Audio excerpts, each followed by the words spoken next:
Assalamualaikum warahmatullahi wabarakatuh. Merdeka. Halo semuanya, perkenalkan nama saya Irsalina Aulia. Saya mahasiswa semester 6 di Institut Agama Islam Az-Zaitun Indonesia, jurusan Pendidikan Guru Madrasah Ibtidaiyah, Fakultas Tarbiyah.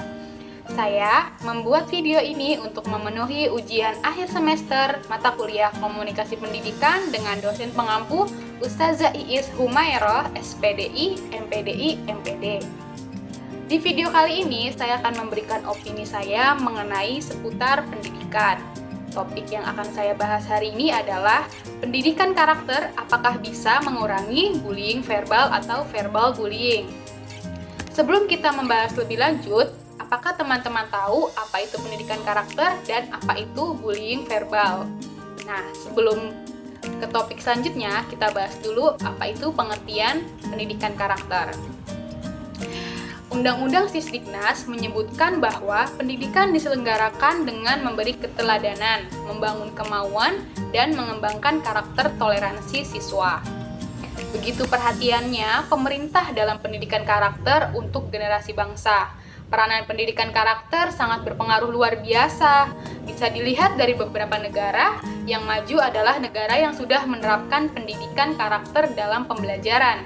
Perlunya sikap saling menghargai, saling menghormati, dan demi terwujudnya kebersamaan dan persatuan bangsa. Mengingat negara kita terdiri atas beribu-ribu pulau dan beragam adat dan budayanya. Karakter adalah nilai-nilai yang melandasi perilaku manusia berdasarkan norma agama, kebudayaan, hukum, adat istiadat, dan estetika.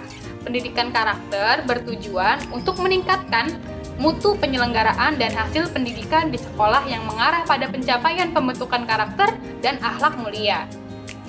Siswa secara utuh terpadu dan seimbang sesuai standar kelulusan. Melalui pendidikan karakter ini diharapkan siswa sekolah dasar mampu secara mandiri meningkatkan dan menggunakan pengetahuannya, mengkaji dan menginternalisasi serta mempersonalisasi nilai-nilai karakter dan akhlak mulia, sehingga terwujud dalam perilaku sehari-hari. Oke, itu tadi pengertian dari pendidikan karakter. Selanjutnya kita akan membahas mengenai verbal bullying. Sebelum itu, kita perlu mengetahui dulu apa itu bullying. Bullying berasal dari bahasa Inggris yang asal katanya bully.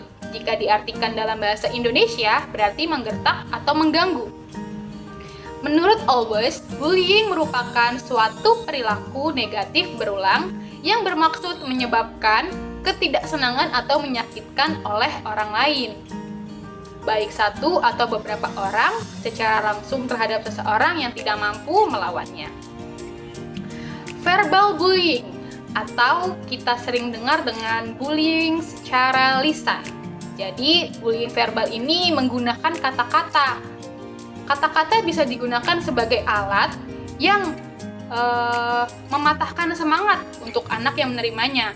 Verbal abuse adalah bentuk yang paling umum dari bullying yang digunakan baik anak laki-laki maupun anak perempuan. Hal ini dapat terjadi oleh orang dewasa maupun oleh anak-anak tanpa terdeteksi. Verbal bullying dapat berupa teriakan dan kericuhan yang terdengar. Hal ini berlangsung cepat dan tanpa rasa sakit pada pelaku bullying dan dapat sangat menyakitkan pada target. Verbal bullying berbentuk memberi nama julukan, ejekan, meremehkan, terus kritikan yang tajam, fitnah secara personal, menghina ras, atau dan lain-lain, dan yang berkata-kata kasar gitu. Itu kita sebut dengan verbal bullying. Bullying verbal berpotensi untuk timbulnya konflik sehingga dapat memecah kebersamaan. Untuk itu diharapkan kepada generasi saat ini, khususnya generasi milenial, seminimalisir menghindari perbuatan yang mampu berpotensi pada persatuan dan kebersamaan seperti yang tertuang dalam Sila Persatuan Indonesia, diwujudkan tiadanya diskriminasi individu antar golongan.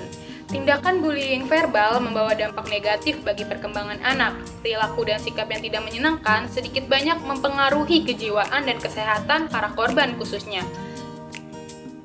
Perlunya ditekankan bahwa sikap dan perbuatan yang tidak menyenangkan harus sedini mungkin diminimalisir.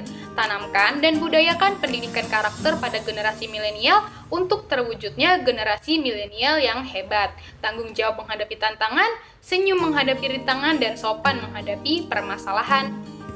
Oke teman-teman semua, setelah kita mengetahui pengertian pendidikan karakter, kita mengetahui pengertian bullying verbal, dan kita tahu apa dampak dari bullying, dan bagaimana menanamkan pendidikan karakter kepada anak, sekarang kita kembali ke topiknya, yaitu pendidikan karakter apakah bisa mengurangi bullying verbal? Menurut opini saya, bisa.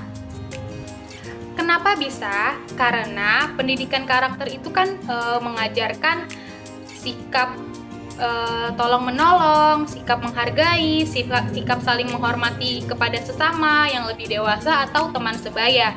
Dengan ditanamkannya pendidikan karakter di lingkungan sekolah, di rumah, dan di lingkungan bermain, hal ini akan pasti bisa mengurangi daripada bullying verbal tersebut. Maka di sini pentingnya peran guru, peran orang tua, dan peran lingkungan untuk mendukung pergaulan seorang anak agar tidak melakukan hal-hal yang tidak diinginkan gitu. Jadi ketika kita sudah menanamkan nih pendidikan karakter di sekolah dan di rumah, namun di lingkungan mereka tidak ditanamkan pendidikan karakter, yaitu sikap saling menghargai, menolong, dan menghormati, maka bullying verbal bisa juga terjadi gitu di lingkungan bermain. Apalagi bullying verbal ini biasanya memang lebih sering di lingkungan bermain karena mereka bertemu dengan teman sebaya, bisa jadi saling mengejek gitu. Jadi kita perlu juga memilih lingkungan yang sehat untuk anak-anak berkembang gitu, bermain. Hal mungkin akan tetap kita temui di lingkungan sekolah maupun di lingkungan bermain anak. Tetapi dengan pendidikan karakter, saya berharap bullying verbal ini dapat meminimalisir terjadinya dalam pertemanan anak-anak. Jadi walaupun tidak bisa membasmi secara keseluruhan, tapi hal yang bisa kita lakukan adalah mengajarkan anak-anak murid kita di sekolah untuk saling menghormati, saling menghargai, dan saling menyayangi satu sama lain. Berikan contoh-contoh baik di sekolah agar anak bisa menerapkan contoh-contoh tersebut di lingkungan bermainnya, sehingga bullying verbal tidak kita temukan lagi. Semoga tidak kita temukan lagi di lingkungan sekolah maupun di lingkungan bermain anak. Jadi kesehatan mental anak bisa terjaga dan anak bisa saling menyayangi dan menghormati kepada teman-temannya. Oke, teman-teman semuanya, itu tadi opini saya mengenai pendidikan karakter. Apakah bisa mengurangi bullying verbal? Jika ada kata-kata yang salah, mohon dimaafkan. Ayo kita diskusi di kolom komentar apakah pendapat teman-teman mengenai hal ini. Terima kasih sudah menonton. Wassalamualaikum warahmatullahi wabarakatuh. Merdeka!